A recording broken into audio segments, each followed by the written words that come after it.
Hello, and welcome back to Soxy Chicks. It's been a while. I'm Crystal, and I'm currently dead, actually. Oh, you've been through a lot. I mean, you waited in that massive line with you and your child to make sure you got him that bobblehead. That's good parenting right there. That's dedicated parenting to wait in that line. I saw those videos. If there is a Mother of the Year category this year, please consider nominating me for waiting in 90-degree heat in Pittsburgh off the river for a Mac Miller bobblehead. Thank you Oof. for your consideration. Yes, please nominate Crystal. That's just And then I crazy. drove home. Then I drove home after the game. Oh God. I know because he's not old enough to drive yet, right? So you He's you not, he's only 15.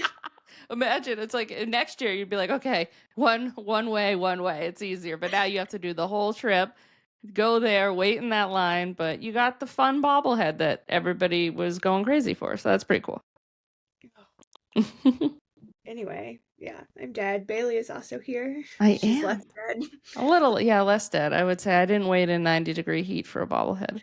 That's dedication. Like I love a lot of things, and I don't know if I'd wait that long. The last time I like waited for something huge was in 2018 at Boston Calling when I stood in one spot to make sure I had great view for Eminem at the night. But it wasn't even like I was really waiting because there was shows going on around me as I was there. So it wasn't like I was in line for like hours waiting for Eminem. So, I don't love to necessarily wait for anything. So yeah. that was a. And for me, like I enjoy Mac Miller. I do. I Mhm. enjoy his music, but I'm much more of a casual fan. And there were some like real diehard Mac Aw. Miller people there. Because again, he's from Pittsburgh. Yeah. And we went actually like ahead of the game. I was with a group that were big Mac Miller people. And I went with a group and we kind of did this little like Pittsburgh Mac Miller tour. Oh, We that's went cute. to like the recording studio where there are murals outside, the gorgeous murals, and people were like writing notes on the brick. And then we went to Frick Park Market, which is a reference, a song, and then we went to Blue Slide Park and went down the Blue Slide. Oh, that's fun. I didn't go down. I was not about to break something going down Yeah. like that, but You my let the son, kids do it. well, the kids and the adults I was with, yeah. And then I don't know. I think that's what we did. I'm pretty sure. Yeah, and you got to go to my favorite ballpark, you Yeah, know? I my love favorite PNC as Park. well. I think it's my son's favorite too. We It's all gorgeous. are big PNC, and I got to watch the White Sox score 6 runs in the sixth inning, so that was beautiful. Hell yeah. The White It's Sox nice. have put up 20 run, well, actually, so right now it's Mhm. 4-1. So they've put up 24 runs against the Pirates so far this series. That's pretty crazy. Yeah, the Red Sox went on their little heater of like scoring 1,000 runs and had their 10-game win streak. Now it's a 2-game losing streak because they met the Cubs and Shoto Imanaga and can't Mhm. score a run to save their life right now. So I made the little joke of like, is this going to be like the trend of how it has been the last couple years where it's like, oh, they look really good at the break and then they just completely poop themselves? I don't know if that's actually going to happen, like, but it's still like, oh, cool, you had to win the first three out of the break. Like, you had to lose the first two out of the break, and we'll see. I understand the Cubs are somehow really good. Yeah. Outside of Imanaga, I don't really get it though because their pitching's fine. The Red Sox seem to not be able to hit their pitching, but hey, it is what it is. Yeah, the Cubs have been weirdly good, and it's Yeah. frustrating. We were actually sitting in front of Cubs fans at the Pirates game yesterday, but they were Mac Miller people. They traveled, of course, but they were getting like really cocky for a bit too. And I was like, listen, I'm okay with my team being bad. If the Cubs Yeah. were bad right now, you guys would be spiraling because You're, that's yeah, how because I think fans you've are. been through it and you understand that unless you get new ownership, your team's not going to be good. And you get that. Yeah, they were rooting very heavily for the Pirates and getting really cocky because at one point the Pirates were up 4-2, and then 6 runs in the 6th inning got that park very quiet very fast. Yeah. I also feel like if I'm a Cubs fan and I had what was in 2016 supposed to have been leading into multiple championships, and you get lucky that you won that one because of a rain delay. Yeah. So you barely squeak out the one you have. You're supposed to have this team that's great, and you just drop the ball, and you're approaching a decade at this point where you haven't won shit. So I feel like when fans talk shit for when like your team hasn't won shit, it's like Yankee fans. You haven't won shit since 2009.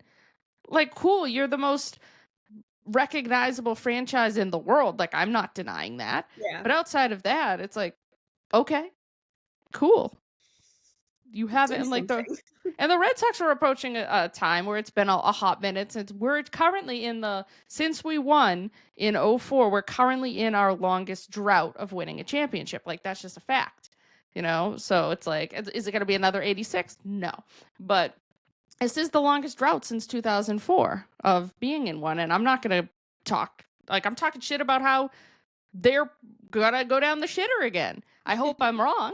I really hope I'm wrong, but I don't know. I mean, and I understand it's like you took 4 against Tampa Bay, but I also don't think Tampa Bay is as good as people think Tampa Bay is. They were ahead of you, sure, but that was because the Red Sox were terrible. So, you know. But yeah, that's what's going on with my team right now. I'm not watching the game right now. I'm gonna watch it later, so have no idea what's gonna happen. The White Sox are hopefully going to sweep the Pirates today for their very first sweep this season. Oh, it will go. Congrats. I hope it happens. They've had 0 because, they aren't great. Yeah. Well, they're not Rockies bad. The Rockies are going to overtake you guys from last year. So we won that series ahead of the All-Star break. Yeah, good. You should. And now we're coming back from the break, and we've already won our first series. Things are turning up Millhouse over here, I guess.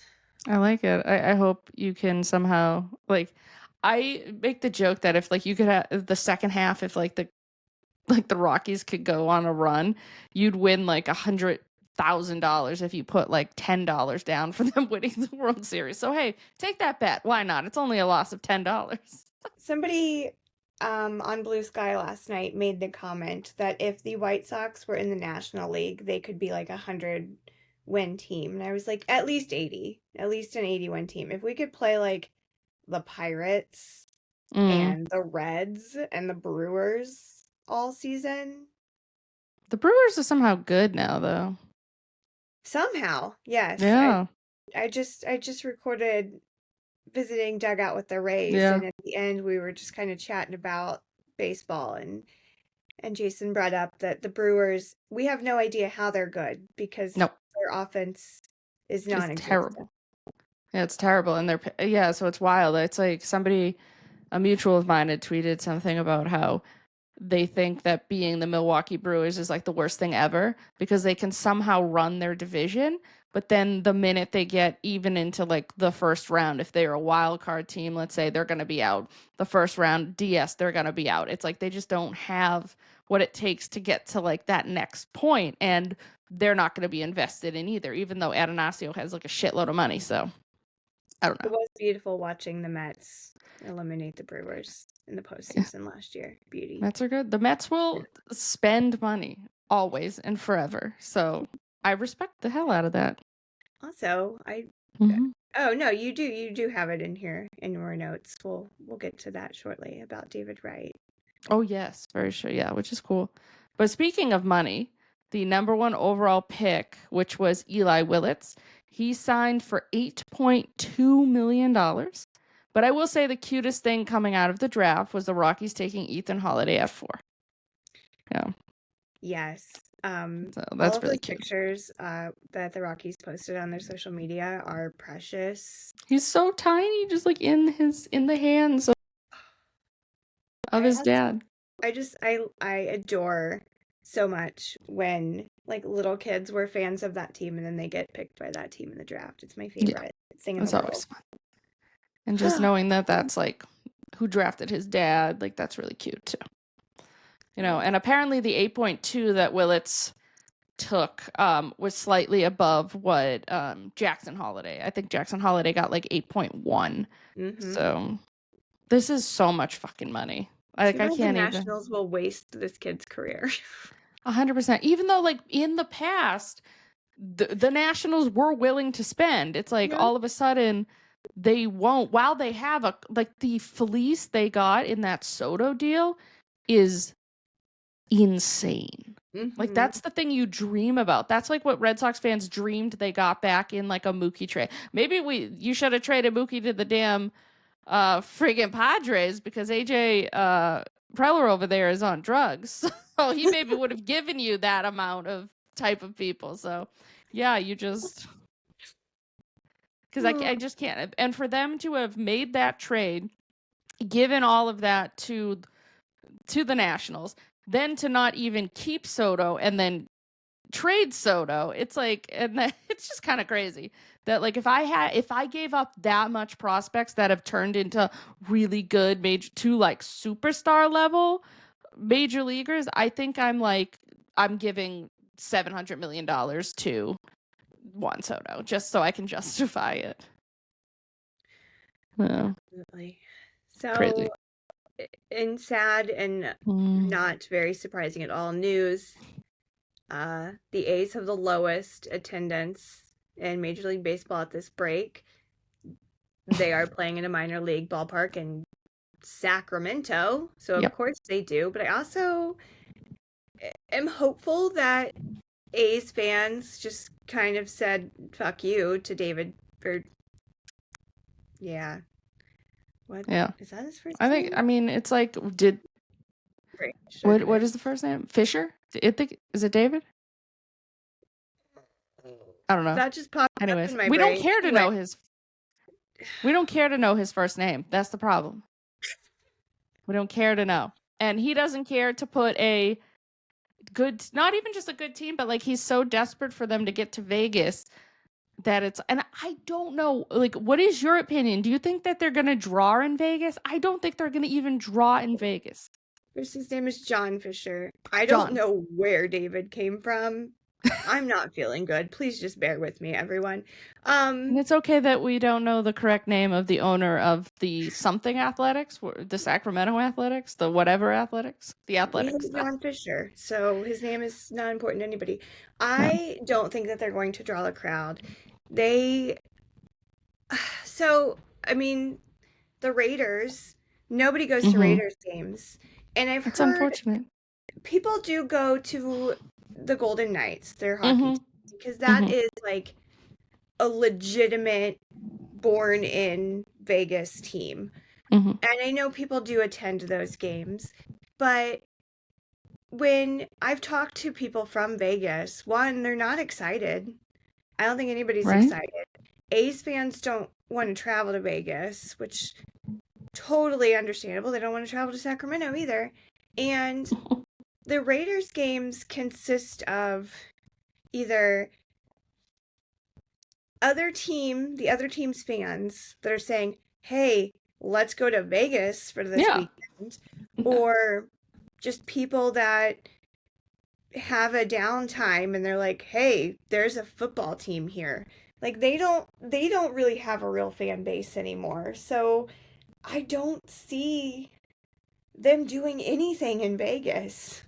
Yeah, and there's the idea of with being like, oh, we're in Vegas, let's go to this one game a week or like every hour. I don't know football schedule, but I don't know like how often there, but it's not like there's like a 10 game homestand or anything like that. So it's like an event. Or hey, like you said, let's go to the weekend of Vegas. That sounds awesome. Catch the game, go home. What are you gonna just go? I don't know. So yeah, it's just weird baseball. There's so many better things to do. This is coming from a person who doesn't even like Vegas. There's so many better things to do in Vegas. Like they have some of the coolest museums. Like, have you been to the Neon Boneyard? Yeah.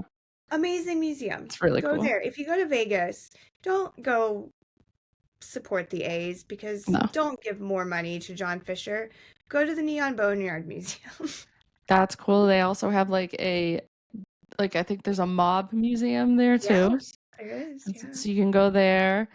You We'll could take a jump pic. off a building if you'd like and jump right off the stratosphere. Yeah. And you can do it. So yeah, I just don't, and I'm somebody who, one, loves baseball, and two, actually really loves Vegas. I love, and it's not even like the gambling thing. I just love the fact that I can be in the middle of the street with a margarita and nobody's gonna say anything to me. That's That's what fair. I That is that's what fair. I love about it. I'm like, oh, hi, cop. Yeah, as I just down this like yard of like vodka based slushy. I'm like, this is great. That's why I like Vegas. I say this Uh, though as someone who did recently renew their wedding vows in Vegas, like I don't know what, that's it was cute. 2 years ago. My parents did that. They've done that twice. So for like their 25th anniversary, I like flew out to surprise them there, and then they did I think like their 35th. So they've done the vow renewal. There are actually really cute places in Vegas too. It's not like schlocky Elvis. Like you can find the chapel my dad found was so cute. But no, I So yeah, mean, go get married. Don't go to an A's game. yes, go get married. Go Yeah, get yeah. married in Vegas. Yeah, just don't to baseball, no. And I've been to the minor league ballpark there, and it's cute and fun, but it's minor league. It's different. Yeah. And the big question is, are they going to have the minor league team there as well? So they're both going to be there? It's going to be really interesting. Yeah. So we'll find out. I feel for Ace fans though, I because I do. do feel like they've kind of just said, no, we're not going to games this season. Who cares? We're not going to Sacramento. We're not going to go to Vegas. Yeah. Yeah, it's really bad. I feel bad. But what I don't feel bad for is the Yankees and Ronald Acuna's disgustingly impressive throw to nail some guy I've never even heard of that's a Yankee at third. I was like, who is this person? Okay, Yankees just be bringing random people up that I've never heard of. But the fact is that like they've been calling it like a Clemente-esque throw. The Yeah. fact is that like there wasn't even like oomph behind it. It was like a flat foot like laser to third from right field. What? Yeah, we were sitting in a baseball game, and my son was like, "Did you see this throw?" And he's like freaking out and showing it to me, and I was like, "All right, yeah, that's pretty sweet." And Yeah. everybody was talking about it too after that. Wild. Yeah, So I that just don't I can't even like the one athletic ability that I have decently is I can throw. Like the idea of throws like a girl's like bite me. I had I had Minnie Minoso. I went on a cruise when I was like maybe like 17, 18, and it was one of those baseball cruises. And he was there and they had like you could show off your talent. So I'm there. They like set up like the radar gun and I like threw it and he looks at me and he's like, "You have incredible form, like lady." He was so cute. And I was like, "Thank you." I'm like, "Oh, here's a Hall of Famer telling me that I can throw well." So all the men on there that say throw like a girl, well, Minnie Minoso told me that I throw really nice. So that's it. But that's like my athletic ability and I can barely throw at 60 feet 6 inches, let alone however long of a throw that was with like barely taking a step. Crazy to me. Yeah. No. Mm. He's so talented. Yeah.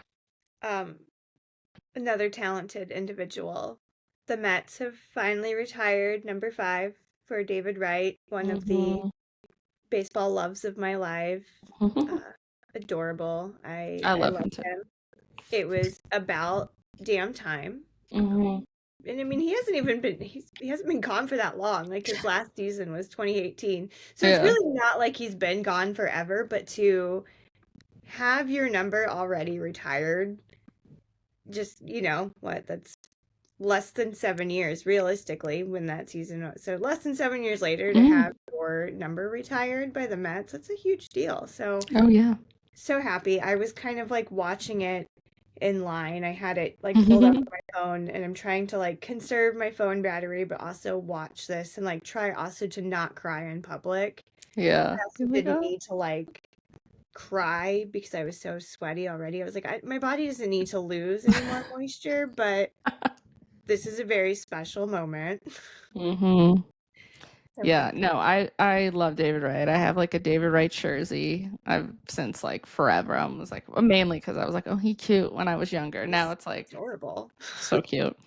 And now it's like, oh yeah, he was just great for that city. And I saw some tweet from like some shithead Phillies fan that was like 0 championships, 0 this, 0 that. I was like, you could also put a giant goose egg up next to like half of the people that are on the Phillies right now, including Bryce Hopper.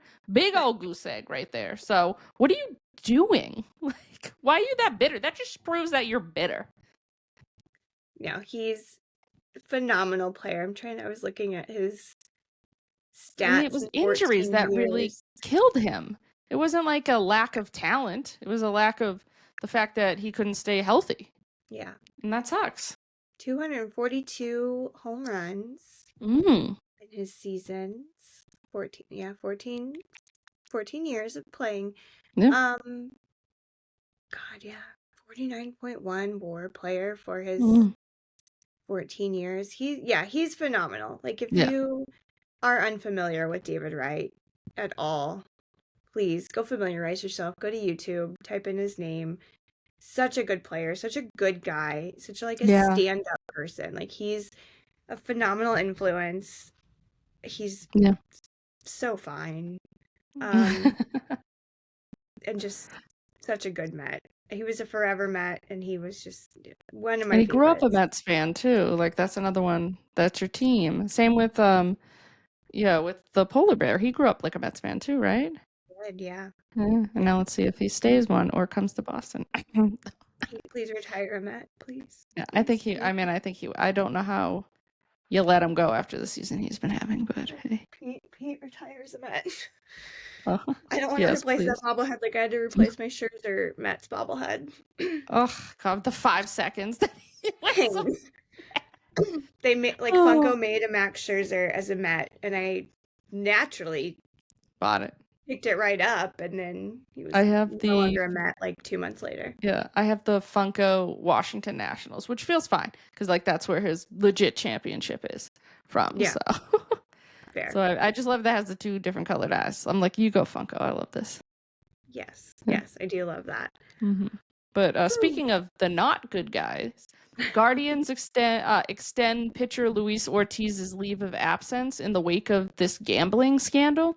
Now, Mhm. I will say I'm still slightly confused about this whole thing of how you can tell if a guy is pitching to the idea of him throwing it off, like that they like.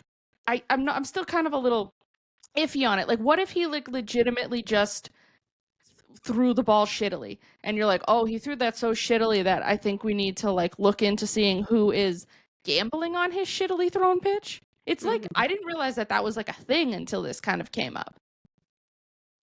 I was like, what is going on here? But apparently that's a thing. Oh well, good for him. He Mhm. is not missed. No, no. Um, I say that as a division rival, but Yeah. also just in general, he's not missed. Hmm. um, this is wild, and this I had no idea. Hmm. So Aaron Sanchez is trying to make a comeback. He last pitched in 2022, and he has never necessarily been great. Like, that's mean to say, but Better than I would ever do, but yeah. yeah, he's Mm, had very, very elevated ERAs. Like, he's yeah. had a couple good years, but like, where I was just looking, where did And my how little old is he arrow? too? He's 33. Okay, so he's not super old. I mean, I will say that I remember him mostly from being a Toronto Blue Jay. You know, Yeah. I guess he last pitched, I think, with the Nationals. So, Yeah, so he started, well, no, so he last pitched in oh, Minnesota, Minnesota. Oh, I didn't but even know. still had like almost a 5 ERA. While he was Mm, on the Nats, he was at an 8.33 ERA to end that season. And like before that, it was almost mhm, 7. His last halfway decent season, he was on the Giants in 2021, and it was like a 3.06. But mm, it's been very elevated. Like, he was good on the Blue Jays for 3 Yeah, seasons. yeah. And then that was it. Then it really just inflated and he just wasn't great. So it's kind of wild that he would want to make a comeback. But It's like, is he close to excuse me, like the 10 years of service time, and that's what he's trying to really hold? Because I know that's why Jackie Bradley Jr. tried to make his comeback to, no avail, unfortunately for him. But he's doing okay because I think Jackie's calling like college baseball now, so he's gonna do okay for himself. yeah, that reminded me. I'm trying to remember his name and it's completely left, but a former White Sox catcher, if I can find him. Oh my gosh. It was in our Slack forever ago, but Zavala. somebody is now a um oh my gosh, my brain is not working today. He now works in real estate and I can't find who Oh. it is. Zach something. Oh my god, what's his last name? Mm. You Well, know Zach, what? I I hope don't you're know. selling the hell out of houses. But he is now a real estate agent, so that's probably for the best. Mm-hmm. You sometimes Zach know. Collins, that's Okay. who I was talking about. He is now working in real estate. Okay. So, happy for him. Don't didn't like him on the White Sox. Um, yeah, anyway, weird that he's coming back. I don't know. I Yeah, don't know how I feel about that. right. Good for him, I guess. Trying. Yeah. And I have in my notes that I added that we're going to take a break here so Brett doesn't kill us. That sounds good. We'll take a little break. Don't kill us. All right, let's get back and let's talk about the Tigers. Oof. They're not great for a change. No, right? I wrote 6 in here twice. They're not on a 66 game losing streak. That'd be a hell of a thing. That would have been top of the podcast if they were on a 66 game losing streak. But a That's so 6 game true. losing streak still kind of wild because this team had been very dominant. And So hot. they still are. They're still phenomenal, but 6 games seems a little crazy.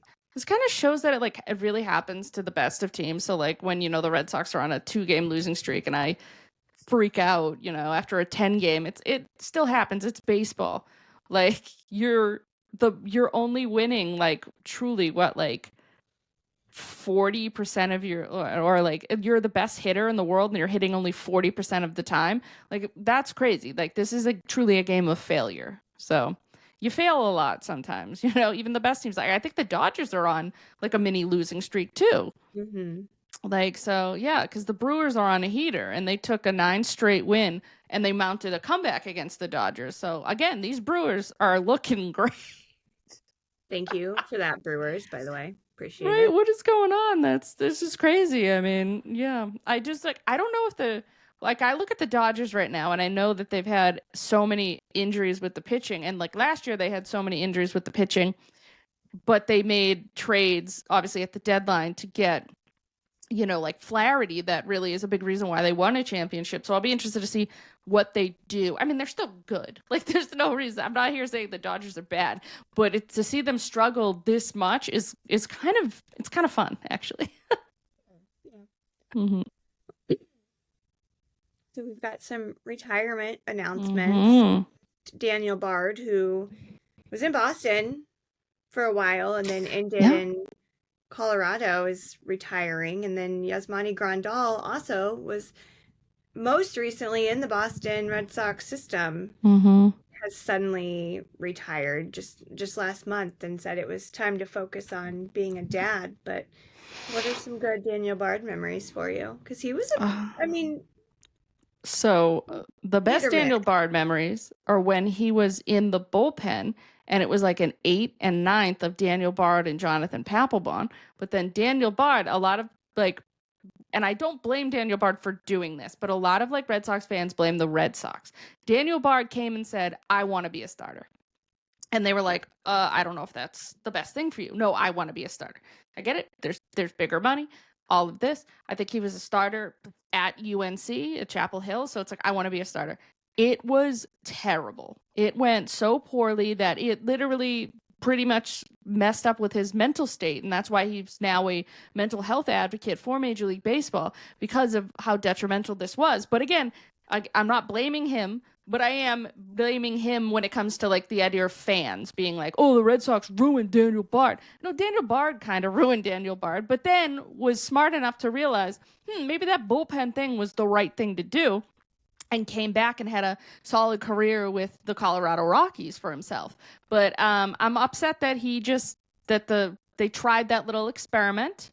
It didn't go well because he could have really been something truly special had he stayed in the bullpen, and it's unfortunate. But he's doing great things, like I said, being a mental health advocate in baseball, because, it's finally time that we treat these players like humans. Because recently, another thing that came out with the Red Sox is that Jim Rice and Fred Lynn have come out and said how, we were treated like crap, and that's the way it should be. Like, I was afraid to talk to the veterans. Like, why should that be a thing? Why should you be afraid? So were all those veterans freaking out in 75 when Fred Lynn won both AL Rookie of the Year and AL MVP? Were they like, how does a rookie do that? Blah, blah, blah. But it's just like the culture was so bad then. And having these guys try to say that was a better culture, I'll never really understand. Like, no, bullying and being a horrible teammate is never good for the culture. No, and that's the thing, is that right now, like, Marcelo Meyer and Roman Anthony have come up and they've been treated well. Like, they were just like, with like Romy Gonzalez going down to like Martha's Vineyard with like 5 girls just having the time of their lives. And unfortunately, we know about this because somebody was creepily filming them while on vacation. I'm like, if I want to know if they're on vacation because they tell me on their social media, that's cool. I don't need somebody creeping being like, oh, look at these 3 guys and 4 girls. What's going to be happening tonight? But technically, they're hanging out with Romy, who's about 7-8 years older than them, has experience, and they're fine with hanging out with these guys. And like, I like that tight community. I don't want people being shitty to the rookies, because how was that ever good for them? Watching a good kind of new set of White Sox players, because they have a ton of rookies that are like very still green guys on this team, and it seems like there are the older people like Andrew Benintendi and Luis Robert, and it seems like I'm wearing a Benny right now. I don't know if you can see it. It's my Benny. It's my Benny City. It's my Benny when they did the fun Players Weekend. I miss those. I want these shirts back. I know, I miss those. I miss the fun names, but I'm watching them kind of steer these young guys in the right direction, and same with pitching. And I mean, right now we don't necessarily have like a good veteran pitching arm, but like the Ethan Katz is there to kind of guide these very young pitchers in the right direction. It seems like they have a lot of good people on this team that are putting them in the right direction, and I talk about this constantly. The vibes, this team might not be great, but the vibes for the Sox right now are just very good, because they have That's great. They have they've got like a younger coach, and they're Venable's great. That's steering the ship, and like they need that. That's how you make it in Major League Baseball. You've got to have good influence. You've got to have like a positive culture in your locker room. That's really where it starts. And mental health resources. But no, we just watched pick on the rookies. Yeah. What do we We've been watching all of these horrific fans like saying awful things about mental health. So to have those resources and to build up your rookies and to have all of that, that's how you succeed. That's how you become a likable team too. Yeah, and especially with like dealing with all the losing in Chicago, it's also nice to show that they can have fun through the losses, where they looked miserable last year. The Rockies look miserable this year. And I think it starts at the top. Like if Will Venable is like, hey, guys, we're really young, but we have talent here. So let's have fun playing baseball. We can fudge our way to some wins. And I know it'd be nice to say an ownership will put money into this team, but they won't. So that's the thing. You just kind of hope that the young talent can develop into good talent, that you can kind of be like, oh, wow, we can be good with the talent that we have. But Thing about the White Sox is that they've reached fun bad territory, and I will watch fun bad baseball any any day. day, yeah. They were very competitive just recently against the Dodgers. Yeah. They didn't win those games, but they stayed in it. They were competitive. They were manufacturing runs. Like, Mm-hmm. that's the kind of fun bad I want to watch. If you can, like, go toe to toe, and if Austin Slater can hit a bomb off Clayton Kershaw when he's at 95 pitches and is yet to get that third strikeout that he needed to break that record, that's fun for me. Yeah, it's great. Yeah. Anything against Because that. we know I'll Clayton's go. afraid of rainbows. So, Yes. whew, I hate so that. stupid. All right. Well, speaking of Clayton Kershaw, somehow fudged his way to the All-Star game.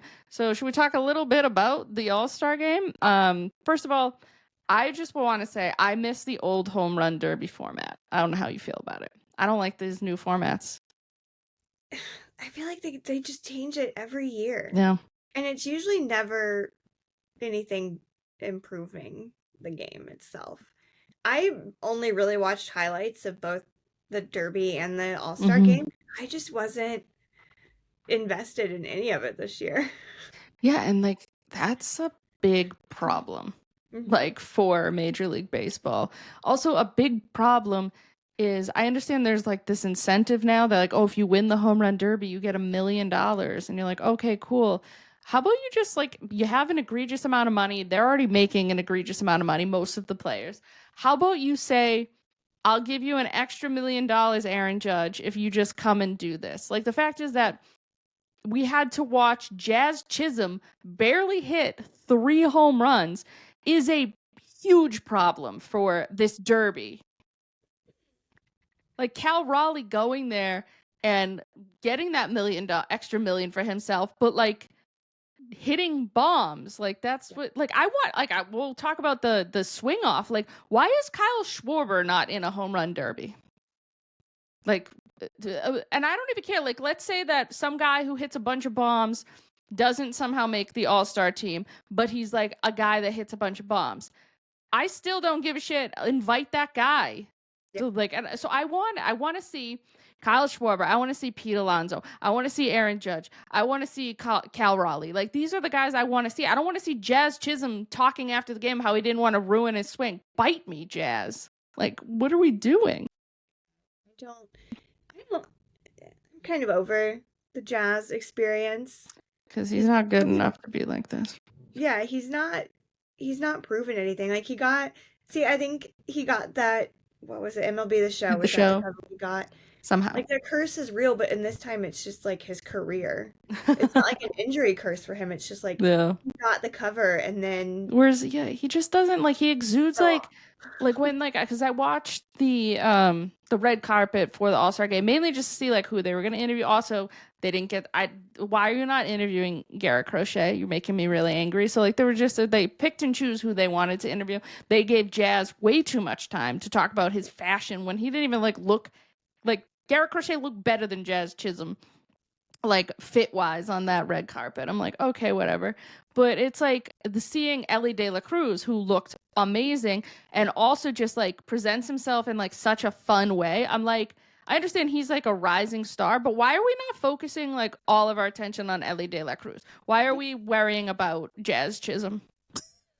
Speaking of looking good, did you see Carlos Rodon, who looked delicious, and his sons were like wearing these matching this whole outfit's matched. Oh, it was like this purple paisley suit jacket, and he looked so good in it, and like oh, he's beautiful. I don't care. Now he's allowed to have a beard again, And yeah, he can have a beard again, but his sons were wearing the same like purple paisley suit jacket and these like black slacks and these loafers, and I was like, this is precious, and I want you to talk to for 7 hours. Yeah, like Byron Buxton's entire family looked great. Nice. Like I loved seeing like somebody like Byron Buxton in the home run derby, even if he's not like a prolific home run hitter. He's just like a great guy, and I love that like afterwards they were like they were interviewing him. They're like, so like, do you think you're gonna be traded? He's like, no, I have a full no trade clause. Like I'm going to die a Minnesota Twin, which is like that's gotta feel so good as a Minnesota Twin fan. I feel bad for him because he ain't gonna get. It's like a Mike Trout. You ain't gonna get shit.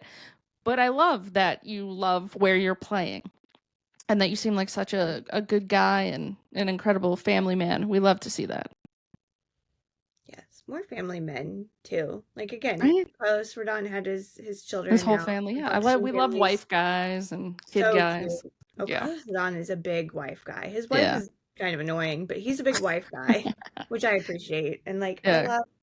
I love the families on the red carpet. They're always just It's so cute. That's why I like watching. That's like the most fun than watching the Derby or the All-Star game. Wait, how'd you feel about this swing off? it's whatever. It makes what pissed me off is that apparently these were predetermined who was going to take swings. So I had to watch like terrible people take swings for the American League, and the National League got to watch Schwarbombs happen. And I know Mets fans were real pissed about Schwarber winning that, Yeah.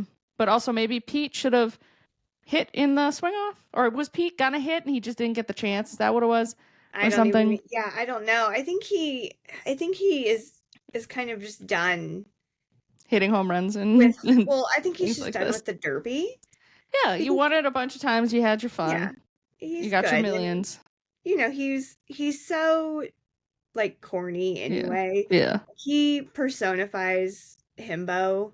Like he yeah. is the blueprint for himbo. But they made so much fun of him that last year he was in it too because he was Yeah, I like don't blame him. meditating and I was like just leave this boy alone.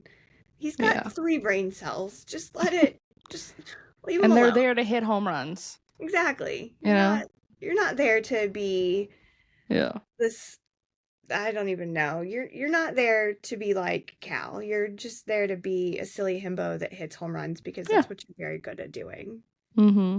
But it was good to see Cal like win it. You know, it was great to see that.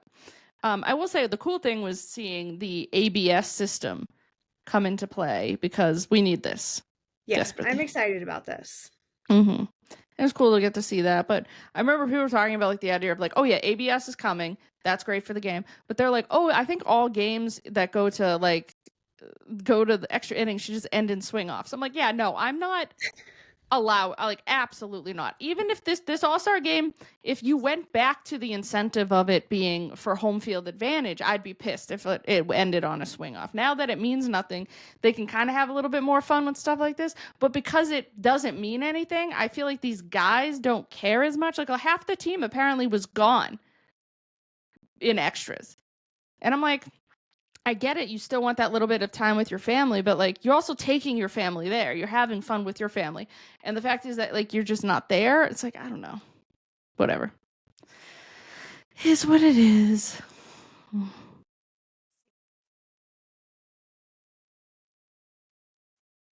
Oh, no worries. I saw the White Sox score 2 more runs. Ooh. Oh, good. Get your sweep. Mike Talkman, Nice. Valentine Pounder is his nickname. Just love that for him. We Just love it. snapped in 2 more runs. Go for it. They're up 7-0, so let's Mhm. go. Finally a sweep. Hell yes. Congrats. It's only the 5th inning, so Yeah, there's still but time for them there's to still time to lose, but hey. always in time for an Mhm. implosion. What else? Yeah, I don't know. But like I said, I was really just kind of checked out of the All-Star break Like this inside in year. general. It was kind of a bummer. I was happy that Paul Skeens got the start. Yeah, So that was good to see. he's there doing his thing, seeming like he's a very boring person, but hey, he's a great pitcher, so but I feel like the problem is when they try to push the boring guys, like they push Mike Trout, and it's like they push Aaron Judge. I'm sorry, Aaron Judge is boring. But then it's like when they try to push somebody who thinks they're exciting, like Jazz, I'm like, just again, push Ellie De La Cruz, please. Yeah. Thank you. Great, and he's got this fun personality, so that's what I'm here for. The only like boring, and I say that me not thinking is boring at all, is Garrett Cole, because Garrett Cole is hilarious. Yeah. People think he's boring. If you think he's boring, you have no idea who Garrett Cole is as a person, because that man is so fucking funny. That's why it's like Red Sox fans love to make fun of him, but it's because he gives them so much funny fodder He does. to He's play hilarious. with. Oh, Like he'll talk about nobody is more excited that Rafael Devers is no longer a Boston Red Sox than Garrett Cole is. Because next year he's just gonna be like, yes, yes. Oh it's gonna be like, I own this now. Thank you. yeah, nobody's gonna get me on this team. Yeah, no, push more Garrett Coles, but yeah, otherwise, Mhm. I don't know. But And I was very happy about Skeens. yeah, and Garrett Cole also hated Trevor Bauer in Yeah, college. So ding ding ding. we support any man who hates Trevor Bauer. Yeah, and Garrett Cole's not afraid to cry in public because he busted out into tears when UCLA lost in the NCAA final. It's like in Yeah, the college World Series. He's like in the dugout, like bawling his eyes out. I'm like, oh wow, this is he's showing his emotions. We love it. be a Garrett Cole in the world Mm-hmm. of losers. Yeah. Speaking of losers, you wanna Oh God. Scott Boras. So a big thing this year that everybody talked about was that for the draft, there was absolutely nobody there. And there had been like last year, there had been like people sprinkled in, but it's not like the NBA or the NFL. I also realized doing the draft publicly like this is also pretty brand new in the scheme of NFL draft, NBA draft. So there was nobody there. Like they did the whole like we're gonna go to Ethan Holliday at home in Oklahoma. Like so we were talking to players, but there was nobody there. Like the first year they ever did the MLB draft was on MLB Network, and that was the year that Mike Trout was drafted, and Michael Nelson Trout was the only person to show up. And at that time, we don't know who Mike Trout is. So I remember the commentators like, oh, can somebody just take this guy? This kid, we feel so bad. Oh my God, somebody take him. Oh, the Angels finally took him. Oh yeah, it's Mike Trout. Like, and then Aaron Judge owned up the year. But that was another thing. Like, Judge didn't go till like 33 or something. So again, they're waiting. They're like, is somebody going to take this kid? Somebody going to take this kid? So I understand there's that idea of like people in the NFL and NBA kind of know the draft order a little bit more and know that like I'm definitely going to go. So if you show up and next thing you know, you're not taken until like the second or third round, you're like, shit, I look like an asshole. But the true asshole is Scott Boras because he comments on how they're not on the team until they sign a contract. Like, like why are they going to go up there and put a Red Sox cap on and wear that jersey when, I need to negotiate. So they think that a lot of things of them not showing up was because of agents. And that's so shitty because to me then that would be so fun as a kid, just being like, even if and 9 times out of 10 they sign with these teams, especially in the first round, especially if they're a college kid. So you're out to, but of course this has been a Boras thing since JD Drew, like where JD Drew refused to play for the Philadelphia Phillies unless they gave him $10 million. This was also in like 1997, which was like super egregious. So then they said no, went into playing in like the independent league, and then came back out and he was drafted, I think like the following year, 5th overall by the Cardinals. But it was like they also did like these really weird things where they like lied and said that they never got the contract offer from Philadelphia. It went to the wrong address. So like Boras has been just known to do manipulation things like this. So it kind of makes sense that like, oh yeah, Boras isn't gonna send his guys to the draft. But it's shitty to see because I would have loved to have seen, who the Red Sox drafted standing up there putting like the Sox jersey and hat on. I would have loved to have seen that. So one thing I love when guys get their money. And I Oh, of course. know that he's great at making sure they get their money. But Mhm. man, I think Major League Baseball would be better off without the likes of Scott Boras because he is just a dick and I can't stand him. Yeah, and like that's the problem is that there is this like cancer attached to him. He's like a cancer for this, but he does get, I mean, he got $280 million for Xander Bogaerts, and they're already regretting that. Like, he will, for the most part, get your money. He got that 700 some odd, $65 million for, like, which is crazy that Soto made that much money, but like, he got it. But then there were times where it was like, you saw that he couldn't do it. Like, sometimes. So it's like, and it's because he just asks for too much. And there's plenty other guys that are making their money, getting definitely paid what their value is by not having Scott Boras. So yeah, I know. I always hate when I do see a player say, they've hired him. Like this, Dylan Cease had hired him, and that's when I Yeah. knew Dylan Cease would not be returning to the White Sox. So it was like, Yep. okay, well, he's not It's gonna. fun. We can no longer afford him. So Yeah. that's cool. It's like rare that a Boris client stays. Like I remember, because he's always had this, sort of thing since the 90s, really hanging over him. So, oh my God, I was like trying to think which player was it? Oh, it was it was Veritek. He had like said, I want to stay a Red Sox. You're not negotiating with anybody like but the Red Sox. So I guess he will listen to his player. Mm-hmm. But he was probably pissed that he couldn't take Jason Veritek out onto the open market. But so it's funny to see like a loyal player actually be a Boris guy, and that was Jason Veritek. He was a Boris guy his whole career. So it's crazy. But it would have been fun to see some kids at that draft. Yeah. So I would like to start a petition to leave fucking Kettle Marte alone. Yeah, he's been through a lot. Leave this man alone. During the All-Star break, his home was burglarized. What the fuck? Diamondbacks had put him on a restricted list. Yeah, so Leave this man alone. But also it's like it's too easy to find these people's addresses too, which is kind of part of the problem. And then you're like, oh, this is perfect. I know his address and he's going to be away on the All-Star break. This is the perfect time for me to burglarize his home. And it's like so shitty that this is what happens. Like what? This is the issue I have with like very parasocial relationships too. Mm-hmm. Like you have either parasocial people or you have people that hate someone.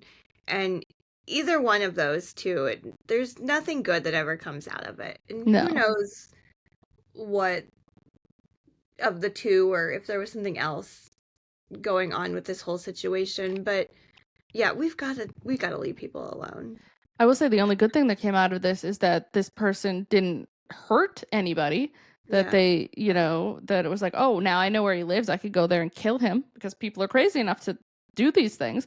So it's great to just be like, oh, let's just rob his ass, which is still awful, but like at least not like physically harming any one of him or any of his family members. So like that's the silver lining, I guess, in it. But now the fact is that he has to take time away from his job to get this straightened out. Like ridiculous. Have you guys not seen The Bling Ring? Go watch The Bling Ring. Right? Oh my God, The Bling Ring is wild. But true. But I will say, though, something else that recently came out because of the shithead in chief. Yeah, he's a shithead in chief. Come at me. People come at me for calling this person evil. Who is evil? MLB players have now been advised by the Major League Baseball Players Association to keep legal documents with them amid all of these ICE raids.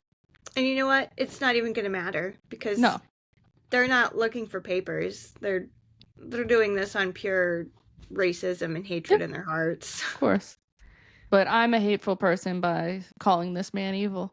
Well, I will say the evil man's win streak for the Boston Red Sox has ended at 10 games, because I will say the Red Sox some of them going to the White House, and then people like Crochet going to the zoo. So we were like, the cool people were calling them like the Zoo Sox, not the White House Sox. The idea of going to the White House won, but then apparently it was to visit the White House, and then somebody caught wind that they were there. Meeting the president and going to the White House like before you win a championship is like one thing of weirdness. Yeah. And two, just like so many of those people not being white and shaking that man's hand. But I also do understand that there's different levels when you are as wealthy as these guys are too. So, But yeah, just seeing guys that like I really like seeing Willie Abreu there with like a big ass smile. Seeing what really hurt a lot of people was seeing Andrew Bailey there with a big ass smile while he has a child who is I'm pretty sure has a lot of physical abilities. I think she might have cerebral palsy. So this man who has made fun of people that have mental retardation or any of these issues, they're smiling as he's making fun of your child will never make any sense to me. But yeah, him mocking that reporter during his very first campaign has burned into my brain. Like, I don't know why that wasn't the end. No, that was just the beginning. He said so many more things. And it's the fact that these idiots will go there and smile. I mean, the Red Sox they won a championship while he was in there so I've seen so many of them go there excited, people will come at me and say, well, you realize that this is like 99% good old boys and you think that they're not Republicans. Oh, I know they are, but I also like to think, like, live in disbelief, I guess, sort of. That's why we don't follow athletes on social media, because you don't want to see who they follow and what they're liking. Yeah. So, unless there are like the few that are actually not supporting somebody like this. And again, and to me, it's beyond politics, because it's like, this is just a hurtful human being. Like, if you want to be a Republican, like a legitimate Republican, yeah, whatever. Like a John McCain Republican, sure.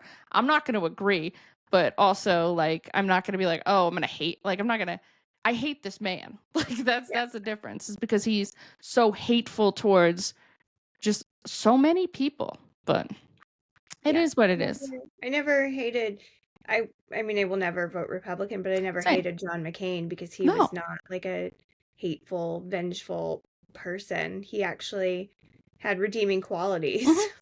For sure. Like, the fact is that when he died, he said, I don't want Donald Trump anywhere near my funeral. So I was like, all right, man, you go, John McCain.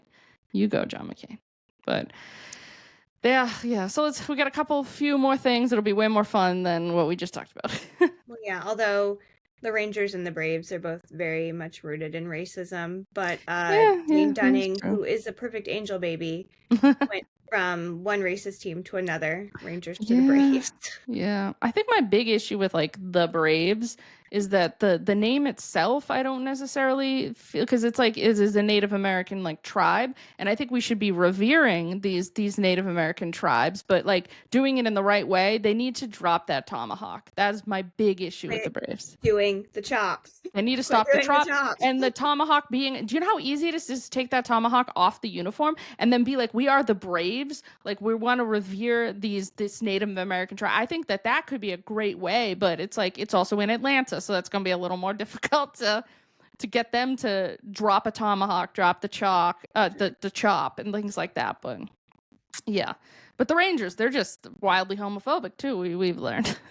Crazy what Texas will do. But this next one is interesting, because I don't know how I feel about this, but MLB is open to letting players participate in the 2028 Olympics, and I know people like Bryce Harper are excited about this option, and it could be exciting. I just don't know what you do with your season, and what if they get hurt, and how much money's invested in them, and they're like, they were playing for this team. So, like, that's my only thing. Do I want to see the superstars in the Olympics? Hell yeah, I do. But it's also, the Olympics also, back in the day, it's changed wildly. It used to be about amateurs, and it no longer is that. So since it's no longer is that, then yeah, have Bryce Harper hit some bombs in the Olympics in LA. Like, let's do it. But I don't know how do you feel about it? So I'll preface this by saying, I think it's cool that they could be, but I feel the same way about, like, the World Baseball Classic. Yeah. I guess I'm still very scarred from watching certain players just get injured in the Baseball Classic and missing their seasons. Yeah. And that's not even half as competitive as the Olympics are. For the Olympics, you're training in overload. Like, you have to be superhuman for the Olympics. So that part, like, the intense training leading up to it, taking this time away from, the sport you're getting paid to do, and then risking it. Like, again, scarred from Edwin Diaz getting injured. And lost the whole season too, right? Scarred from that still. Watching that go down. And I feel like somebody else got injured during the most recent World Baseball Classics. Like, just the idea of risking your career, your bread and butter, for, a bronze medal. Like, say you don't even win. Like, just risking your career for that just gives me pause. Yeah, that's my whole thing, is just the injuries. Like, it'd be cool to see, but, like, obviously, like, the NBA players can still get injured, and I'm sure Yeah. some have, but it's still postseason. Like, they are done with their season when they are going into the Olympics. This is mid-season. This would be like, the only way that this works is if, like, in 2028, the All-Star break is like a month long. Like, you're taking a month, but then you're pushing the season into like November, December, and you can't do that when people play in Boston and New York, unless you're somehow being like, oh, okay, there'll be no games at Fenway. You're going to just play them in like neutral territory somewhere, and like that's wildly unfair. Like, so I just don't know how it works. Or do you continue the season on, but then okay, I lose Bryce Harper for like 3 weeks and I have to deal with some AAA guy coming up and like I'm losing placing in the standings and stuff, you know? What if you go back in your contending team that Yeah. season? It's You know, just really what if Bryce is set, like, what if the Phillies suddenly pick up and they're contenders and Bryce is out? Mhm. That's a big hit to your team. So I don't know. I think it's messy. In theory, I love the idea. 100%. In practice, it just doesn't. I don't see it being any I agree. good. Mm-hmm. So we'll end on some power hitters. Yes. Aaron Judge, go little big dumper, breaking 73 home runs. I think Cal can do it easily. It's going to be kind of crazy, but it's also so weird that Cal Raleigh's power numbers have just gone off the charts this year. Yeah. Like, what Aaron Judge does is what Aaron Judge does. He's already hit 60 plus in a season. It's just kind of crazy that, like, at the break, Raleigh had already surpassed it. And is it because he's been using, is he using the torpedo bat? Is the torpedo bat really helping his power that much? Like, it's kind of crazy. I'm not saying check him for steroids because I'm not, but I'm just like, how is this unlocked to such a level that, like, yeah, we're talking about breaking Barry Bonds's what felt like an unbreakable mark, especially because it was done with steroids, you know. And if this is done cleanly, damn, you know, crazy. Yeah, that's an immense power. If he's completely clean and just doing this, and that is absolutely insane. Yeah. I will end this with, though, as everybody that listens to this knows, that I am the Red Sox part of Soxy Chicks, a diehard Red Sox fan. I don't care if Cal Raleigh hits 73 home runs and let's say Aaron Judge hits 65. As it stands right now, outside of home runs, everything that Aaron Judge does is egregiously better than Cal Raleigh. Yeah. And I'm sorry, Aaron Judge is the MVP of the American League. I will just end it on that. And this is coming from a diehard Red Sox fan. What Cal's doing is awesome. Aaron Judge is the MVP of the American League. And it's great that somebody's finally giving him competition, and it's not somebody who's gonna beat him because that guy also pitches. You know, it would have been like say last year, Ohtani isn't a Dodger. He's still an Angel, but he can't pitch. And he did that great season that he had last year. He still finishes in second to Aaron Judge because everything Aaron Judge did from an offensive standpoint was so much greater than what Ohtani did. Ohtani's only thing that he gets over Aaron Judge is that, yeah, he does something that nobody else does. Because I love when people are like, oh, can Aaron Judge pitch? I'm like, guy, only one human right now does both at an elite level. So no, yeah, Aaron Judge is not pitching. But yeah, so love Cal Raleigh, love what he's doing. Keep hitting all those home runs. I'm sorry, unless Aaron Judge falls off a cliff or gets hurt, it's his again. Like, and it's crazy how he's this good at 33 years old and he's just seemingly getting better. He's a robot. Like, that's crazy. All he has to be. He has to be a robot or an alien or something. Yeah, he's not real. The raw talent that man has is and it's crazy that he was like kind of never this talent. Like, he was a first round talent. Like, he went 33 overall, so I think he was like, you know, fringe second round. But he never kind of hit for a crazy amount of power when he was in the minors. Like, he did it. He didn't debut really full season until he was 25. And I know the factor is that he went to college, plays into it as well. But then it was like 17 rolls around. Probably should have won MVP in 17 over Altuve as well. But wins Rookie of the Year. And is just been the greatest right-handed hitter to ever play the game. So it's kind of crazy that he unlocked something in Major League Baseball, not even in the minors or college. So it's wild to me. And I hate that the Yankees got that man. Like, so angry. I know. Oh, I hate it. Yeah, well. It is what it is. I agree. I do think he gets MVP. Yeah. He's got sure. to. But I'm here for Raleigh trying to get 73. Let's go. Please. Thank you. Let's do it. I do love him. I have his bobblehead. Oh, next to Sporty Spice. we love it. Hey, that's where he belongs. I love it. Next to Sporty Spice Barbie. I felt like they were a good pair together. Seems it. Yeah, and he had fun, and I loved the story of his dad throwing and his brother catching. Like, it was so fun. Like, it was super fun to see that. Before we do leave, O'Neal Cruz and his 5 million foot home run. Oh yeah, that man's power. That's somebody that I'm waiting to unlock that talent because that power is poof off the charts. But he's just not quite there yet. Just leave Pittsburgh. That might help. Go to a team that will treat you right. Yeah, teach you how to. I don't know. I don't know enough about him to know really what his issue is. Is it just he's not patient? Is he truly swinging at everything? Because Ceddanne Rafaela was swinging at everything, and then they were I love how it took a year and a half for them to be yeah, you can kind of swing at anything, but try to get it in the air. And now all of a sudden it's just he's the above average baseball player and the best center fielder in the game. I'm what? Okay. It's just insane to me because I never thought he'd be able to unlock it. But the idea of it took that long to say just hit it in the air.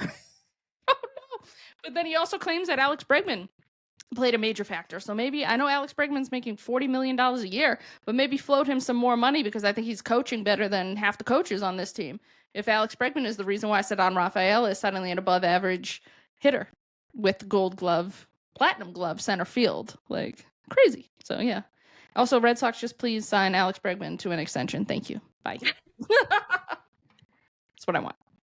I have no one to beg for an extension at this point. Because you'll never get it either. You should, the fact is, thank you for Garrett Crochet, but the fact is that, you had that and you wouldn't do it. And thank you for Chris Sale. The fact is, Red Sox fans can complain, but we really don't have the right to complain when it comes to the Mookie thing. That's a whole other story. But truly, it's you extended Sale. Probably wasn't the best idea, but you still did it. You won a championship, and you extended Crochet to now what potentially looks like the greatest steal of the century. Because if you let him play this out, he's getting 300 on that mark. Woo. But yeah, I just feel bad for teams that won't keep their talent and won't build around their talent. That sucks. That really sucks. 9, we're a couple years out. Maybe things will finally change. Maybe, or the Red Sox get Hagen Smith. We're waiting on another big lefty. No, don't. Please. No, please, no. Oh, it's going to become a trend. No, but I would love, because I would love for there to be better parity in this league with all, just being jealous that Paul Skeens gets drafted and developed and stays in Pittsburgh, being I wish we could have done that, or wish we sucked hard enough to get that number 1 pick, even though now it doesn't even matter. Which that's a whole other thing, is I kind of wish the draft would go back to if you suck, but then they're well, if you suck, you're still not guaranteed it, so maybe spend money, but they're still not going to spend money. So maybe one day the Red Sox will fudge their way to the number 1 pick while having a winning record. So that would be nice and fun. But getting a talent like Paul Skeens, just enviable. Must be nice. That is. Yes. So thank you guys for listening. Bye.